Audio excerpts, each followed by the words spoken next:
Bonjour et bienvenue chez MCG Propulsion. Aujourd'hui, qu'est-ce que l'on va faire? On va à la rencontre de qui? Eh bien, on va à la rencontre de Clément. On va lui poser des questions sur le début de son activité, là où il en est aujourd'hui, et tout simplement, comment est-ce qu'il vit tout ça?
Vous avez vu comme il fait ça bien? Surtout avec elle. Alors elle, pour le coup, donc là on va à la rencontre de Clément. Tu sais, on a rajouté un peu cet épisode-là. On a eu Joanne, l'autre coup en partie carrosserie, bien qu'il ait un diplôme de mécanique. Et là, du coup, c'est toi que je voulais rencontrer, en tout cas vous faire rencontrer Clément d'un point de vue... aujourd'hui, il y a tout ça. Je fais le tour pour que tout le monde voit. Mais t'as pas commencé comme ça. Non. Alors déjà, ça fait combien de temps que t'es installé? Ça fera 19 ans cette année. Et t'as commencé à quel âge? 18 ans. Donc plutôt... De bonheur. Alors comment ça se fait? Comment ça se fait que tu as commencé aussitôt? Et tu es passé par quel moment dans cette période-là pour... Qu'est-ce qui a fait que tu es parti à ton compte? C'est un peu compliqué, on va dire. La passion m'est venue par mon père qui était président du club Porsche Bourgogne-Franche-Comté, donc il m'a donné la passion de la Porsche forcément. Ouais. Par la suite, on a rencontré donc, des gens, on va dire vraiment les voitures, des mécaniciens, carrossiers. J'ai rencontré en l'occurrence Pascal, motoriste chez nous depuis le début, qui m'a aussi donné l'envie de fabriquer ma propre 911. D'où ma toute première 2,8 litres que j'ai acheté à 16 ans avec mon frère à l'époque, qu'on a refait pendant 2 ans dans le sous-sol des parents.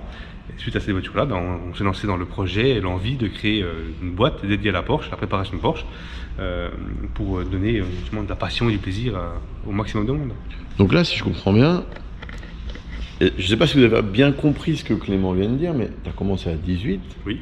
Mais réellement, dans ton garage, pour toi, c'était 16 ans. 16 ans. Ouais. Donc 16 ans, vouloir modifier une Porsche, puis t'es pas parti, on la remet à neuf. T'as un projet. Non, j'ai fait des voitures de course à 16 ans, ouais, c'est ça.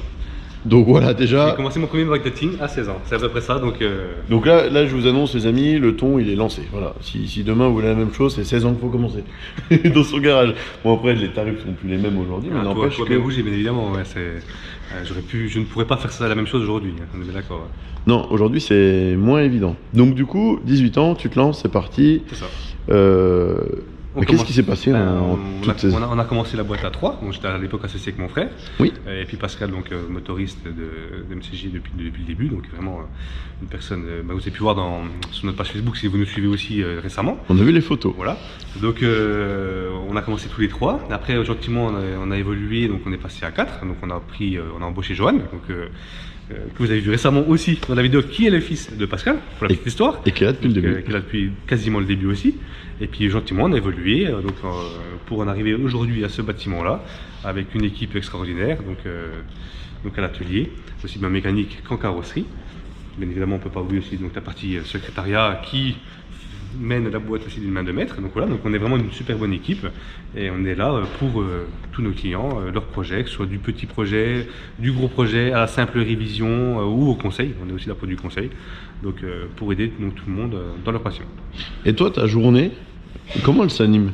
Qu'est-ce que tu fais parce que tu es un peu le joker de l'entreprise? Aujourd'hui, ça peut rien à voir avec avant. Avant, j'étais carrossier. De base, je suis carrossier peintre.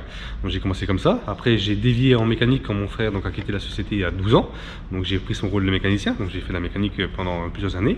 Et plus la boîte a grossi, plus j'ai dévié gentiment vers du bureau, à faire de la paperasse, entre guillemets. Donc, du devis, de la facturation, de la recherche de pièces spécifiques, du devis personnalisé pour les clients, de la rencontre de fournisseurs aussi, puisque c'est important d'avoir des fournisseurs de qualité pour de la bonne pièce. Et aujourd'hui, ben voilà, ma journée se traduit un peu par ça, par Tu fais un peu tout. un peu de tout, voilà, c'est ça, exactement. Et bientôt, tu nous fais beaucoup plus de ventes. Bientôt, oui, je vais reprendre aussi la partie vente, parce que donc, Thierry part en retraite dans 2 mois, donc forcément. Qu'on va essayer d'avoir en interview bientôt. On l'a déjà fait, mais on a perdu les rushs de la carte mémoire. C'est la deuxième fois qu'on fait ça. C'est ça, mais bon, faut recommencer, elle sera peut-être mieux celle-là.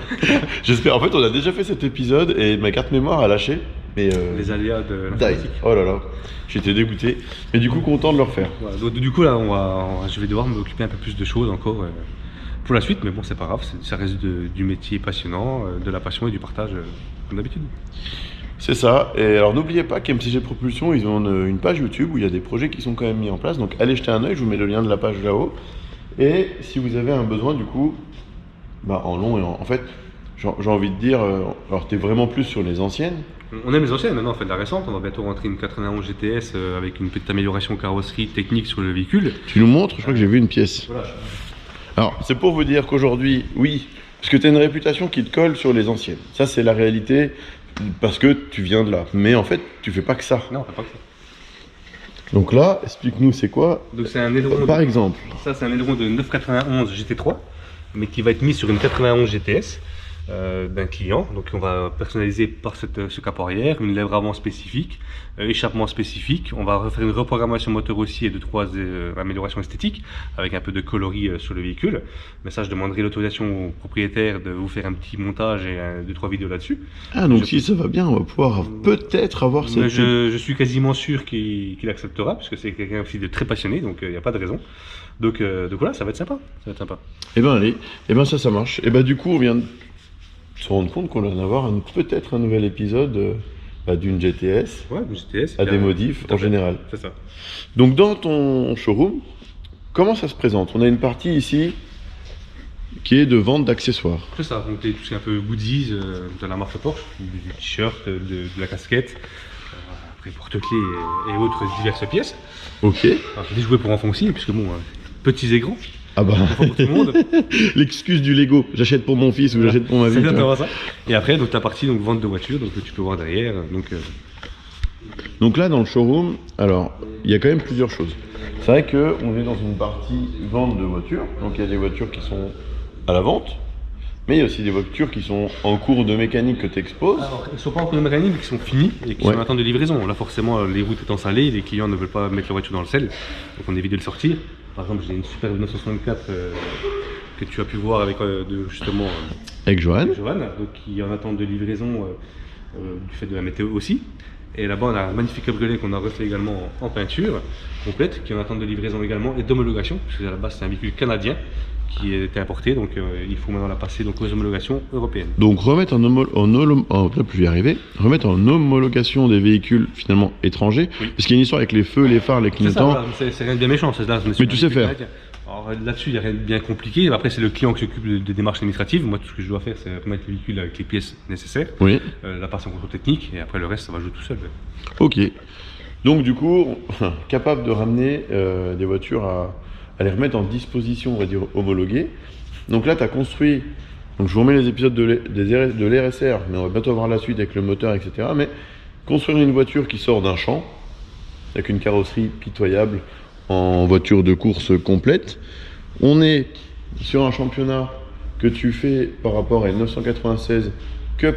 Donc du coup, toi, tu vas aussi reprendre encore, bien que tu en aies déjà pas mal, de l'expérience dans l'utilisation et la dégradation finalement du véhicule dû à l'usure pendant une année. Donc pourquoi tu es bon pour tes clients? Parce qu'en fait, tu vis ce qu'ils vivent à travers tous les modèles.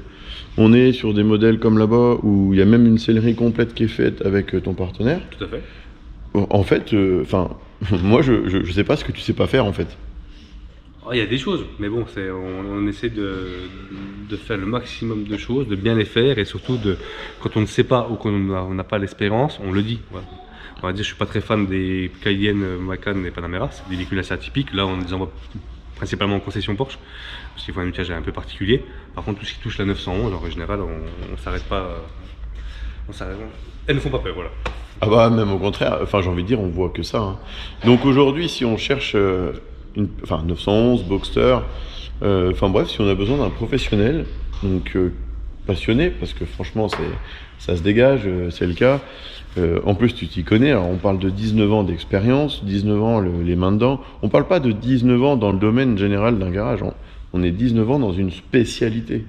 Et ça, je pense que c'est important de le dire et qu'on a tendance à l'oublier. Donc, merci Clément encore pour cette petite découverte. Merci de ton partage. Je le dis à chaque fois, mais c'est tellement... Enfin, pour toi, c'est plus une contrainte qu'autre chose, parce que quand on discute là, tu bosses pas. C'est ça. Donc, mettez bien... Je t'enverrai la facture. Mettez bien des... Envoyez-moi des dons pour régler la facture en même temps, s'il vous plaît. Et venez découvrir, encore une fois, quand vous passez sur l'autoroute devant, arrêtez-vous chez MCG Propulsion. On essaiera cette année d'organiser des portes ouvertes si la crise sanitaire le permet. Ouais. On va essayer de faire des portes ouvertes, je pense, cette année. Ouais. Et alors, on va avoir plus de partage en intérieur. Donc ça, c'est une bonne nouvelle.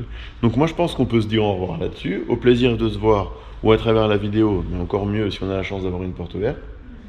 Et puis on va découvrir les autres personnes du garage petit à petit. À très bientôt. À très bientôt.